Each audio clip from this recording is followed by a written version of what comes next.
I will tell you, I met with Robert and my colleague Jim Bowner and I met for about 2 hours, either last week or the week before, with 16 economic representatives, the representatives from each of the 16 lender. And we spent 2 hours talking about just TTIP. And I got to say, half the conversation was about transparency. And here's the fundamental problem with transparency.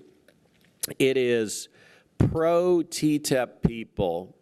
You got the opponents who say, this thing's being negotiated in secret, and I hate it. Well, hello.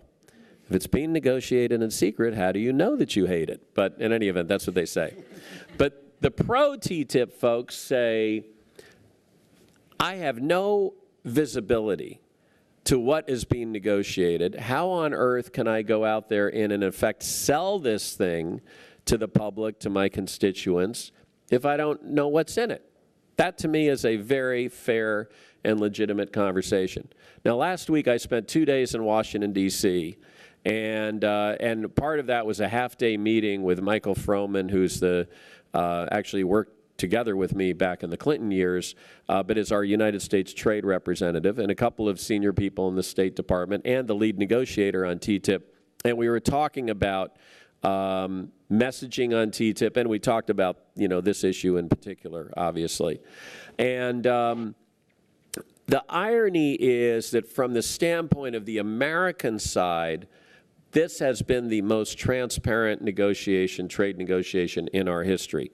Before we started the negotiations, there was substantial outreach to American stakeholders, and why? Because Froman worked with me on getting these things done in the 90s, so he knows the end game, right? So he met not only with pro-TTIP forces, but also labor and environmentalists and people who are often aligned against these trade deals. What are your concerns? Here's what we're thinking about. Long conversations back and forth. That sort of created the set of objectives with which we went into the negotiations. Then, before and after every single round, there are stakeholder briefings on the American side.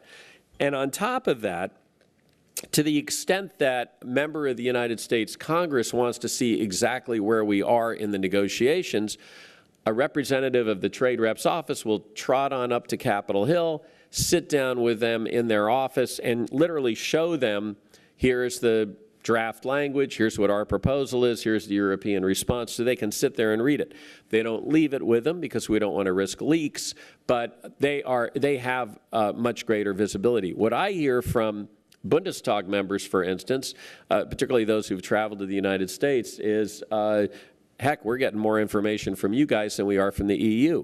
And I think part of the problem with transparency is a couple of things. Number one, on the EU side, there's a distrust of Brussels.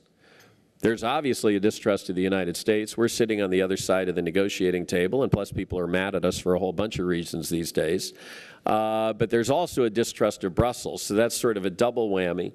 And I think there's been confusion, might be a nice way to put it, but certainly question about the extent to which the member states will be involved in ratifying TTIP, or need to be involved in ratifying TTIP. So there's a little bit of, we're not going to share this information with, parliamentarians from the member states kind of attitude. So what we've done is a couple of things. First of all, encouraging the EU to be somewhat more transparent, maybe adopt some of the things that we do. Secondly, whenever there's a European round of negotiations, we try to keep the U.S. negotiating team in Europe for a week or so, and we've done this in Germany several times, so we can have the negotiators come and meet with stakeholders and interested people within Europe to talk to them about the negotiations. And third,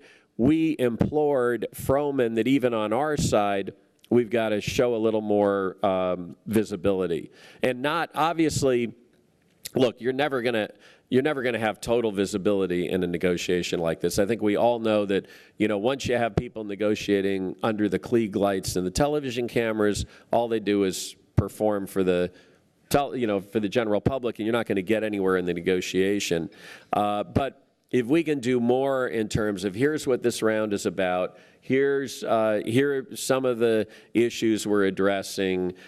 We've had success, we haven't had success, or whatever, but just a little more. There's got to be a difference between trade is good and doing the whole thing on television and in public. There's got to be a nicer middle ground on transparency. So we're exploring that internally to see what we can do to improve it, and I think we've got a new for the EU, who will be leading the negotiations, and one of the conversations that she and Mike Froman will have right at the outset will be how we can do a better job on transparency, because it is becoming an inhibiting factor in terms of both getting people the opportunity to bust some of the myths that are out there about TTIP, and also you need to begin to build the case for ultimately for ratification.